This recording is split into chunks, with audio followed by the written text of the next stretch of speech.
segala sesuatu adalah hampa, hanya hayalan. Dan semua hayalan adalah hampa. Berisi adalah kosong, kosong adalah berisi. Berisi adalah kosong, kosong adalah berisi. Mungkin di antara kalian pernah mendengar kata-kata seorang biksu Tong Samchong di tahun 2000-an. Saya pribadi menganggap kata tersebut hanya sebuah perumpamaan kata yang biasa. Namun setelah saya makin dewasa dan ingin banyak tahu tentang dunia dan seisinya, banyak sekali mengandung filosofi yang begitu luas. Buat kalian yang baru bergabung, selamat datang di dunia yang sangat kecil, dunia di mana hukum-hukum fisika biasa tidak lagi berlaku. Ini adalah dunia kuantum. Oke teman-teman, mungkin pembahasan ini akan sedikit rumit dari pembahasan sebelumnya, namun sangat menarik sekali untuk kita bahas. Jadi siapkan kopi, pertajam analisa, dan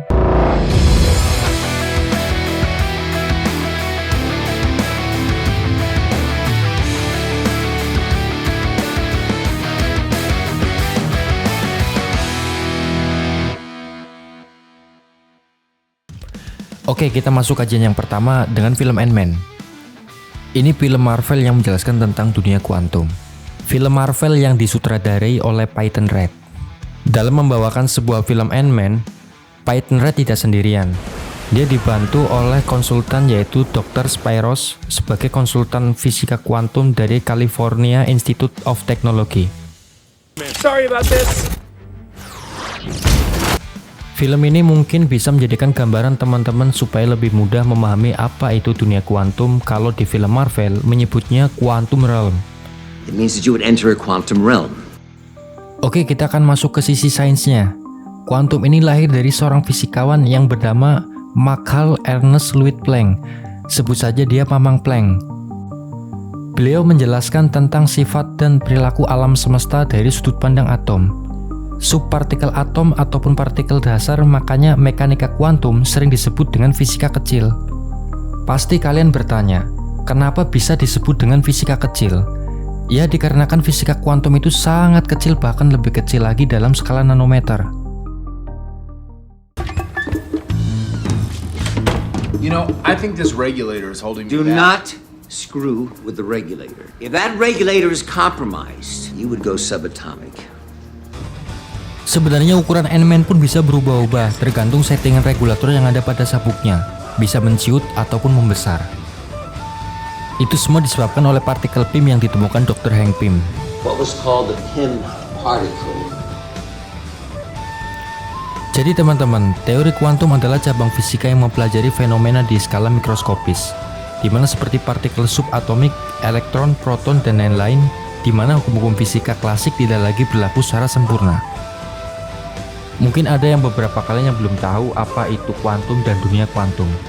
Dunia kuantum adalah dunia subatom, artinya dunia dalam atom, sedangkan atom adalah elemen terkecil yang menyusun alam ini.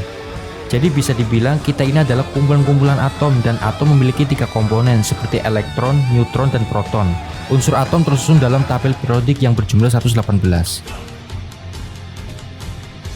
Of is Feynman's version, which essentially says particles are particles and they hop from place to place with a particular probability. I was the science consultant for Ant-Man, and I saw a bunch of you actually watch that. It was kind of a fun movie, I thought, right? The physics was insane because I was the science consultant, right?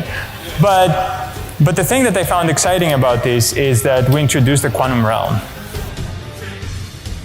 Dari penjelasan tersebut, kita bisa tahu bahwa dunia kuantum bersifat probabilitas atau tidak bisa terukur dengan pasti, di mana hukum fisika ruang dan waktu sudah tidak berlaku lagi. Nah, di adegan ini sangat menarik sekali. Ketika Ant-Man kewalahan melawan musuhnya yaitu Yellow Jacket, Ant-Man mengubah settingan regulatornya untuk menyusut ke ukuran yang jauh lebih kecil. Benar saja, Ant-Man mampu masuk ke sistem program dan menghancurkannya.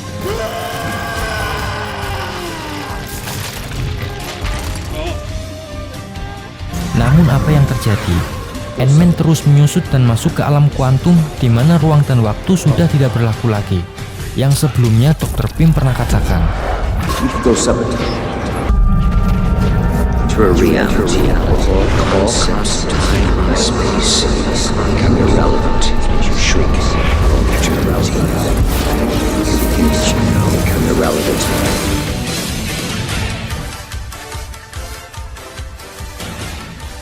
Ada yang mesti kalian ketahui dan terima. Konsekuensi dari realitas atom itu sendiri, bahwa 99,9% atom itu kosong. Kita akan mengsimulasikan seberapa kecilkah atom tersebut. Ukuran COVID-19 berskala nanometer, diibaratkan seperti rambut yang dibelah 1000 kali. Jika dibandingkan dengan atom ribuan kali lagi jauh lebih kecil. Baiklah, saya akan mencoba menyederhanakan lagi tentang atom dan subatom supaya teman-teman jauh lebih paham. Ini adalah gambaran rekonstruksi yang paling sederhana dari atom dan subatom. Di tengah gambar rekonstruksi ini ada inti atom atau subatom yang terdiri dari proton dan neutron. Lalu terdapat elektron yang mengelilingi inti atom. Namun yang menjelaskan mengenai model atom seperti ini adalah fakta bahwa jarak antara inti atom dan elektron sendiri sangat-sangat jauh. Jika atom diibaratkan stadion, maka inti atom seperti butiran kacang telur Garuda di tengah lapangan stadion.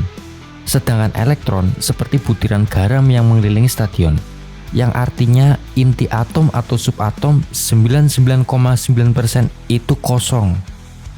Sedangkan di tubuh manusia dipenuhi dengan atom. Kalian pasti berpikir, jika ternyata atom itu kosong, lalu apa bedanya manusia dengan jin? Menariknya seperti ini, mengapa benda-benda yang kita pegang terasa solid? Jika atom itu kosong, ini yang seharusnya terjadi pada objek tidak mungkin bisa kita sentuh. Layaknya seperti Minato menyerang siluman bertopeng, dalam serangannya selalu menembus objek lawannya. Akibat dari keresahan pertanyaan kalian, ilmuwan mempunyai jawabannya secara ilmiah. Jawabannya karena gaya elektromagnetik lah yang ditimbulkan oleh atom. Itulah yang menjadikan benda-benda terasa solid. Percaya atau tidak percaya, tapi seperti itulah cara alam semesta bekerja. Jadi, sadar atau tidak sadar, apa yang nyata berasal dari ketidaknyataan itu sendiri. Bahkan seorang Albert Einstein pun pernah membuat pernyataan seperti ini tentang teori kuantum. How many of you know Albert Einstein? So what did he say? He said quantum mechanics cannot be a complete theory of nature. We're missing something because there is this inherent like randomness, it seems. Mungkin ini salah satu kenyataan pahit yang harus Einstein terima, bahwa dunia kuantum itu memang ada dan nyata, sebagaimana mestinya semua alam semesta tersusun. Mungkin kata-kata Tong Samsung lah yang menjelaskan semua ini. Isi adalah kosong, kosong adalah isi. Oh iya, ada yang lupa. Ant-Man kan masih terjebak dalam kuantum. Oke, sebelum video ini kita akhiri, Ant-Man kita kembalikan dulu.